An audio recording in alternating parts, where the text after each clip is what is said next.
بسم الله الرحمن الرحيم. الحمد لله رب العالمين والعاقبة للمتقين سيدنا محمد وعلى آله وأصحابه أجمعين ومن تبعهم بإحسان ودعا بدعوتهم إلى يوم الدين. أما بعد، قال الله تبارك وتعالى في كتابه العزيز: أعوذ بالله من الشيطان الرجيم. بسم الله الرحمن الرحيم. لقد من الله على المؤمنين إذ بعث فيهم رسولا من أنفسهم يتلو عليهم آياته ويزكيهم ويعلمهم الكتاب والحكمة وإن كانوا من قبل لفي ضلال مبين. صدق اللہ العظیم. حضرات محترم، قرآن کریم کی جس آیت کی تلاوت آپ کے سامنے کی گئی، اللہ تعالیٰ نے ایک نعمت عظمیٰ کا تذکرہ اس آیت میں فرمایا، اور وہ نعمت عظمیٰ سرور کونین حضور پاک علیہ السلام کی ذات گرامی ہے. اور یہاں پر مؤمنین کے ساتھ خاص ذکر کرنا بعینہ اسی طریقے سے ہے جس طریقے سے قرآن کریم کو متقیوں کے ساتھ خاص کیا گیا. قرآن میں اللہ تعالیٰ کا ارشاد ہے: شہر رمضان الذی انزل فیہ القرآن ھدی للناس، کہ لوگوں کے لیے، دنیا جہان کے تمام انسانوں کے لیے اللہ تعالیٰ نے قرآن کریم کو ہدایت کا سامان بنا کر بھیجا، نازل فرمایا. لیکن اللہ تعالیٰ دوسری آیت میں ارشاد فرماتے ہیں: الف لام میم ذالک الکتاب لا ریب فیہ ھدی للمتقین. یہ وہ کتاب ہے جس کے اندر ذرہ برابر کوئی شک کی بھی گنجائش نہیں، اور یہ متقیوں کے لیے ہدایت کا سامان ہے. اب سوال یہ پیدا ہوتا ہے کہ ایک طرف تو تمام لوگوں کے لیے ہدایت کا سامان کہا گیا، اور ایک آیت میں متقیوں کے لیے ہدایت کا سامان کہا گیا. اس کا جواب مفسرین لکھتے ہیں کہ نعمت اسی شخص کے حق میں نعمت ثابت ہوتی ہے جو اس نعمت کو حاصل کرے. مثال کے طور پر ایک کار ہے، اور کار بھی اللہ تعالیٰ کی ایک نعمت ہے. اس کے ذریعے سے دور دراز کا سفر چند گھنٹوں کے اندر طے کیا جا سکتا ہے. اسی طریقے سے ہوائی جہاز ہے، اس کے ذریعے سے ہزاروں کلومیٹر کا سفر چند گھنٹے میں آدمی طے کر سکتا ہے. لیکن جو آدمی ہوائی جہاز کے اندر بیٹھ رہا ہے، در حقیقت اس نعمت کا صحیح مصداق وہی ہے. جو آدمی ہوائی جہاز میں نہیں بیٹھا، یوں سمجھا جائے گا کہ یہ نعمت اس کو حاصل نہیں ہے. بعینہ اسی طریقے سے اگر کوئی شخص کار میں نہیں بیٹھا، اس کے پاس کار نہیں ہے، تو یوں سمجھا جائے گا کہ یہ نعمت اس کو حاصل نہیں ہے، اور اس نعمت سے اس کو کوئی فائدہ نہیں پہنچ رہا. دنیا جہان کی جتنی نعمتیں اللہ تعالیٰ نے ہمیں عطا فرمائی ہیں، جب ہم ان نعمتوں کو حاصل کریں گے تبھی ہم صحیح معنی میں اس نعمت کے مصداق بنیں گے. بعینہ اسی طریقے سے حضور پاک علیہ السلام کی بعثت، یعنی آپ کا ورود مسعود اس دنیا فانی کے اندر، یہ ہم سب کے لیے ایک نعمت کبریٰ اور احسان عظیم ہے. اللہ تعالیٰ نے نعمت غیر مترقبہ کے طور پر اللہ نے ہم سب کو یہ عنایت فرمایا. لیکن جو لوگ حضور پاک علیہ السلام کی تعلیمات پر عمل نہیں کرتے، تو گویا کہ وہ اللہ کے نبی کی نعمت سے، اللہ کے نبی جو نعمت کی شکل میں ہم سب کے لیے مبعوث فرمائے گئے، در حقیقت ہم کو وہ حاصل نہیں ہے.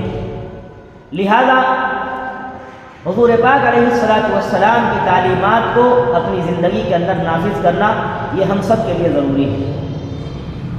آپ علیہ السلام جب تک دنیا میں تشریف نہیں لائے، آپ کی ولادت باسعادت سے پہلے بھی بہت سارے ایسے واقعات ظہور پذیر ہوئے جو خرق عادت ہوتے ہیں. اب ان کو معجزات تو نہیں کہا جا سکتا، کیونکہ معجزے کی جو تعریف ہے، ڈیفینیشن ہے، وہ یہ ہے کہ دعوی نبوت کے دلیل کے طور پر، یعنی ایک شخص دعویٰ کر رہا ہے کہ میں اللہ کا نبی ہوں.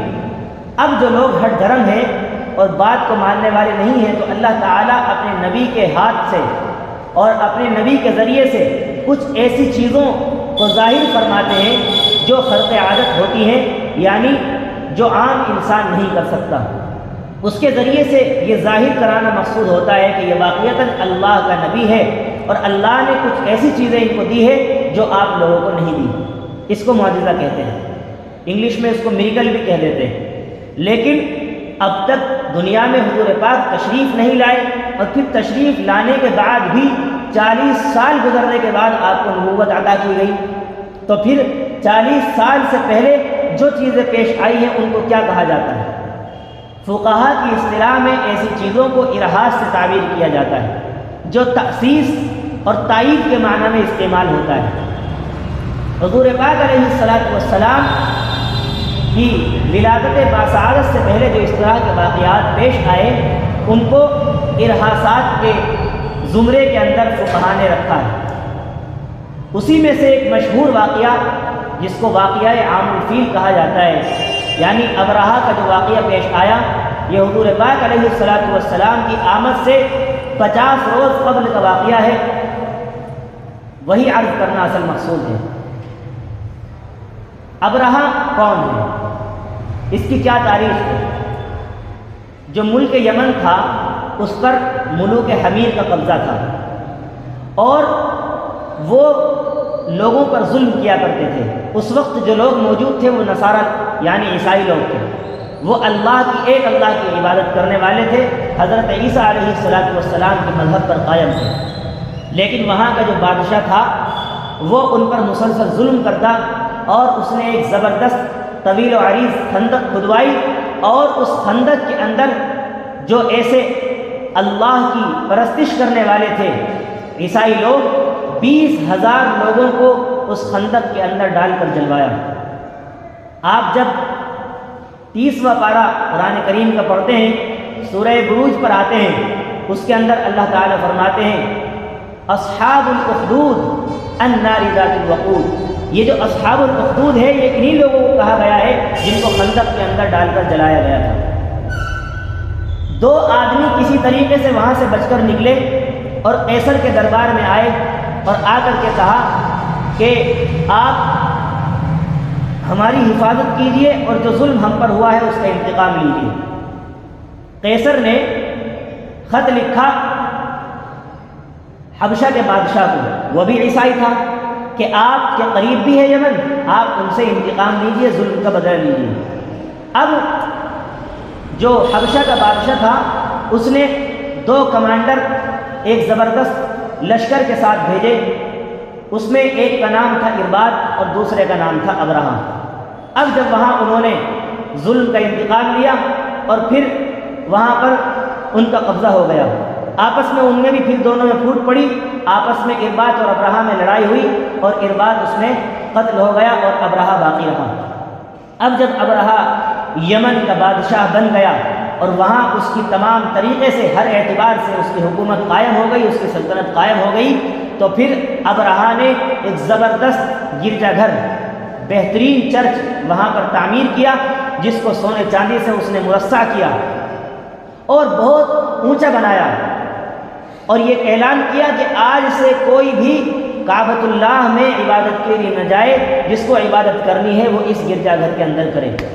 عرب کے لوگ جہاں ان کے اندر 100 برائیاں پائی جاتی تھیں، اور شراب، جوا اور اس کے علاوہ مزدوروں پر ظلم کرنا، عورتوں پر ظلم کرنا، یہ تمام چیزیں جہاں ان کے اندر پائی جاتی تھی، لیکن اس کے باوجود کعبۃ اللہ کی جو عظمت اور کعبۃ اللہ کی جو محبت ان کے دلوں کے اندر تھی وہ بالکل اپنی جگہ قائم تھی۔ یہ بات ان سے برداشت نہ ہوئی، اور قریش جو کہ خانہ کعبہ کے ذمہ دار تھے، قبیلہ قریش، انہوں نے ان میں سے کسی شخص نے اس گرجا گھر کے اندر جا کر کے پاخانہ کر دیا۔ ایک روایت میں آتا ہے کہ اس کے قریب آگ جلائی، جس سے اس کے اندر بھی آگ لگ گئی۔ اس بات سے ابرہہ کو بہت غصہ آیا اور وہ سخت غصے کا اظہار اس نے کیا اور کہا کہ میں کعبۃ اللہ میں جاؤں گا اور وہاں جا کر کعبے کی اینٹ سے اینٹ بجا دوں گا اور اس کو منہدم کر دوں گا۔ اور اس ارادے سے اس نے جو ہے حبشہ کے بادشاہ کو خط لکھا کہ مجھے اجازت دیجیے، میں جنگ کرنا چاہتا ہوں اور کعبے کو مسمار اور منہدم کرنا چاہتا ہوں۔ اب حبشہ کے بادشاہ نے اپنا ایک خاص ہاتھی جس کا نام محمود تھا وہ بھیجا، ابرہہ اس پر سوار ہو کر مکہ المکرمہ کی طرف چل پڑا۔ مکۃ المکرمہ سے پہلے جہاں جہاں سے وہ گزرتا گیا اطراف مکہ کے لوگوں نے اس کا مقابلہ کرنے کی کوشش کی، لیکن ابرہہ نے اس کو ان تمام قبیلے والوں کو شکست دے دی۔ قبیلے بنو ثقیف جو طائف کے اندر آباد تھا انہوں نے بھی مقابلہ کرنے کی کوشش کی، لیکن ابرہہ نے اس کو بھی شکست دی۔ اصل ابرہہ شکست نہیں دے رہا تھا، اللہ تعالیٰ شکست دلوا رہا تھا، اور اللہ تعالیٰ کو ابرہہ کو جو شکست دینی تھی وہ ایسی شکست دینی تھی جو منظر عام پر آئے، اور جس کے بعد کعبۃ اللہ کی طرف کسی کو نظر اٹھانے کی جرت بھی نہ ہو سکے۔ اللہ کو ایسا عبرتناک انجام ابرہہ کا کرنا تھا، اس لیے ابرہہ بڑھتا گیا۔ مکے سے جب پہلے مکے کے قریب پہنچا تو وہاں پر خواجہ عبد المطلب کے اونٹ چل رہے تھے، اس نے خواجہ عبد المطلب کے اونٹ قبضہ کر لیے، 200 اونٹ پر قبضہ کر لیا۔ خواجہ عبد المطلب کو جب اس بات کی اطلاع ہوئی کہ ابرہہ اس مقصد سے آ رہا ہے تو وہ آئے، آ کر کے سامنے بیٹھ گئے۔ وہ اس قدر وجیح اور بارعب آدمی تھے کہ ابرہہ ان سے مرعوب ہو گیا اور اپنے تخت سے اتر کر کے بیٹھا۔ جب آپس میں بات چیت ہوئی تو پوچھا، اس نے اپنے ترجمان سے کہا کہ ان سے پوچھیے کس غرض سے اور کس مقصد سے آئے ہیں۔ ترجمان نے کہا کہ ہم اس مقصد سے آئے ہیں کہ آپ نے جو ہمارے 200 اونٹ چرائے ہیں آپ کو ہمیں واپس دے دیں، اس کے علاوہ ہمارا کوئی مقصد نہیں ہے۔ ابرہہ نے کہا مجھے بڑا تعجب ہے اس بات پر اور حیرت ہے کہ اللہ کے گھر کو میں منہدم کرنے کے لیے آیا ہوں، آپ بجائے اللہ کے گھر کی حفاظت کی بجائے آپ اپنے اونٹوں کا سوال کر رہے ہیں۔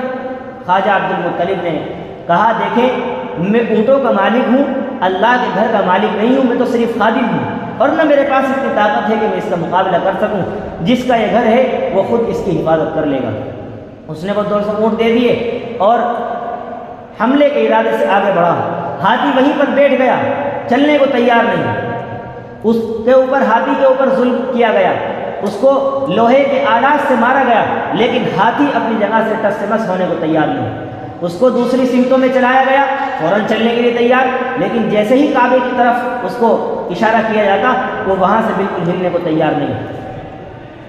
حتیٰ کہ جب پھر وہ خود آگے بڑھا ہاتھی کو چھوڑ کر، اللہ تعالیٰ نے سمندر کی جانب سے ابابیل کا لشکر بھیجا، جن کے پاس ہر ایک کے پاس 3 کنکریاں، 2 ہاتھوں میں اور 1 چونچ میں، اور وہ کنکری اس طریقے سے اثر انداز ہوتی تھی جس ہاتھی میں اور جس شخص میں وہ پار ہوتی وہ پار ہو کر کے زمین کے اندر گھس جاتی تھی۔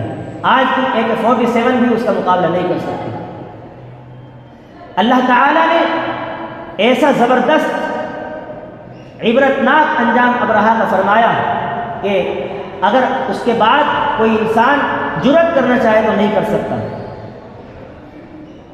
چھوٹے پرندے ابابیل جو کہ کمزور ہیں، لیکن اللہ نے اپنی قدرت کاملہ کا اظہار اس طریقے سے فرمایا کہ بڑی بڑی توپ ایسا نہیں کام کر سکتی۔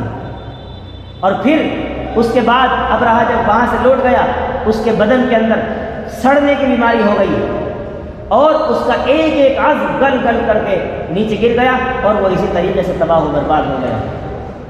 قرآن تذکرہ کرتا ہے الم تر کیف فعل ربک باصحاب الفیل، کیا تم نے نہیں دیکھا اللہ تعالیٰ نے ہاتھی والوں کے ساتھ کیا کیا؟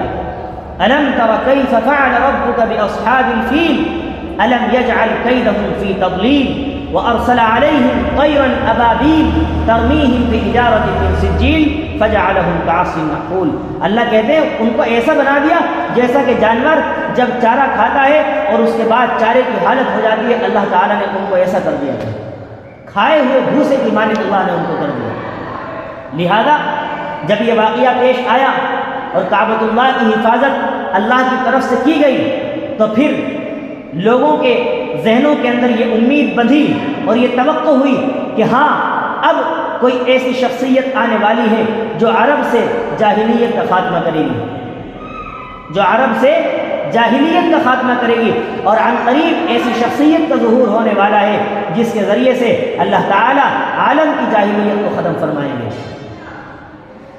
اسی طریقے سے بہت سارے واقعات ہیں جو حضور پاک علیہ الصلوۃ والسلام کی ولادت باسعادت سے پہلے پیش آئے۔ آپ دیکھیں حضرت آمنہ رضی اللہ تعالی عنہ کے شکم سے خوشبو کا آنا، جہاں جہاں آپ تھوکتی تھی وہاں سے خوشبو پھوٹتی تھی، یہ کیا تھا؟ کیونکہ آپ کے شکم مادر میں دونوں جہاں کے سردار، دونوں جہاں کے تاجدار پل رہے ہیں۔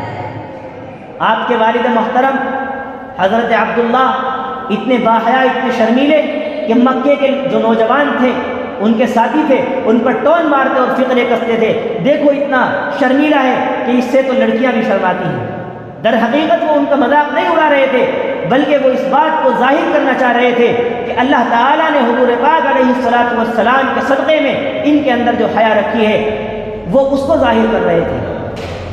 اور آپ کے دادا، آپ کے چچا، آپ کے والد، آپ کی والدہ سب کو اس طریقے سے پاک و صاف رکھا تاکہ آپ کی ولادت کے بعد جب آپ کو نبوت دی جائے پھر کوئی آپ کی طرف انگشت نمائی نہ کر سکے کہ آپ کے والد تو ایسے تھے، آپ کی والدہ تو ایسی تھی، آپ کا خاندان تو ایسا۔ اللہ تعالیٰ نے تمام طریقے سے حفاظت میرے مصطفیٰ کی اس کی وجہ کیونکہ تمام کائنات کو میرے مصطفیٰ کے صدقے میں بنایا گیا۔ یہ تمام گلشن حضور پاک علیہ الصلوۃ والسلام کے لیے سجایا گیا، تو پھر آپ کے خاندان میں کوئی عیب کیوں کر ہو سکتا تھا؟ شاعر اسلام حضرت حسان بن ثابت رضی اللہ تعالیٰ عنہ کا شعر ہے، وَأَحْسَنَ مِنْكَ لَمْ تَرَ قَطُّ عَيْنِي وَأَجْمَلَ مِنْكَ لَمْ تَلِدِ النِّسَاءُ خُلِقْتَ مُبَرَّأً مِنْ كُلِّ عَيْبٍ كَأَنَّكَ قَدْ خُلِقْتَ كَمَا تَشَاءُ۔ حضور پاک علیہ الصلوۃ والسلام کی آمد سے پہلے اس طرح کے واقعات کا ظہور ہونا یہ معجزات تو نہیں کہے جا سکتے، لیکن یہ ارہاسات کی فہرست میں آتے ہیں جو اس بات کے اظہار کے لیے ہیں اور اس بات کا اشارہ کر رہے ہیں کہ ہاں ان واقعات کے بعد ایسی شخصیت کا ظہور ہونے والا ہے جس کے ذریعے سے اللہ تعالیٰ عرب کی جاہلیت اور پورے عالم کی جاہلیت کو ختم فرمائیں گے۔ پھر ایک لمبا سلسلہ ہے، حضور پاک علیہ الصلوۃ والسلام کا تجارت کی غرض سے سفر ہے، اور اسی طریقے سے حضرت خدیجہ سے نکاح ہے، آپ کی مکی زندگی ہے، یہ بعثت سے پہلے کی زندگی ہے۔ بعثت کے بعد کیا ہے وہ ایک الگ مضمون ہے، لیکن بعثت سے قبل کی جو زندگی ہے وہ بھی حضور پاک کی اس طرح صاف و شفاف ہے کہ کوئی آپ کا سخت سے سخت مخالف بھی آپ کی طرف انگشت نمائی نہیں کر سکتا۔ جب مکۃ المکرمہ میں سیلاب آیا اور کعبۃ اللہ کی دیواریں گر گئی، پھر جب تعمیر کا وقت آیا، حجر اسود جو کعبۃ اللہ میں ایک پتھر ہے جس کو بلیک اسٹون بھی کہتے ہیں، وہ ایک مقدس پتھر ہے جو جنت سے لایا گیا ہے۔ جب کعبۃ اللہ کو تعمیر کر دیا گیا، تعمیر کرنے کے بعد جب وہ حجر اسود رکھنے کی باری آئی تو عرب کے قبیلوں میں اختلاف ہوا کہ پتھر کون رکھے، کیونکہ پتھر کو رکھنا ایک عزت اور شرف کی بات سمجھی جاتی تھی، لیکن جب پتھر رکھنے کی باری آئی سب میں اختلاف ہو گیا اور تلواریں سب نے نکال لی۔ پھر یہ فیصلہ ہوا کہ جو کل صبح سب سے پہلے مسجد حرام یعنی کعبۃ اللہ میں آئے گا وہی فیصلہ کرے گا، اور وہ جو فیصلہ کر دے وہ سب کو منظور ہونا چاہیے۔ اتفاق، حضور پاک علیہ الصلوۃ والسلام کعبۃ اللہ میں سب سے پہلے تشریف لائے، اور جیسے ہی حضور پاک علیہ الصلوۃ والسلام کو لوگوں نے دیکھا فوراً خوشی کے مارے پکار اٹھے، ھذا محمد الامین مدینہ، ھذا محمد الامین مدینہ، یہ تو محمد ہے، یہ امانت دار ہے، ہم سب ان سے راضی ہیں۔ اور حضور پاک علیہ الصلوۃ والسلام نے تاریخ کا وہ فیصلہ فرمایا جس کی نظیر پورے عالم میں نہیں مل سکتی۔ آپ نے ایک چادر منگوائی، اس کے اندر حجر اسود کو رکھا، اور رکھنے کے بعد تمام قبیلوں کے سرداروں کو بلایا اور کہا اس کا ایک ایک کونا پکڑ لیں۔ سرداروں نے پکڑا، اور جب حجر اسود کی جگہ تک چادر لائی گئی اس کے بعد حضور پاک علیہ الصلوۃ والسلام نے اپنے ہاتھوں سے حجر اسود کو اٹھا کر کے کعبۃ اللہ کے اندر نصب فرما دیا۔ یہ تاریخ کا وہ عظیم الشان فیصلہ تھا کہ جس کے ذریعے سے حضور پاک علیہ الصلوۃ والسلام نے بہت زبردست لڑائی ہونے سے بچائی۔ یہ کیا تھا؟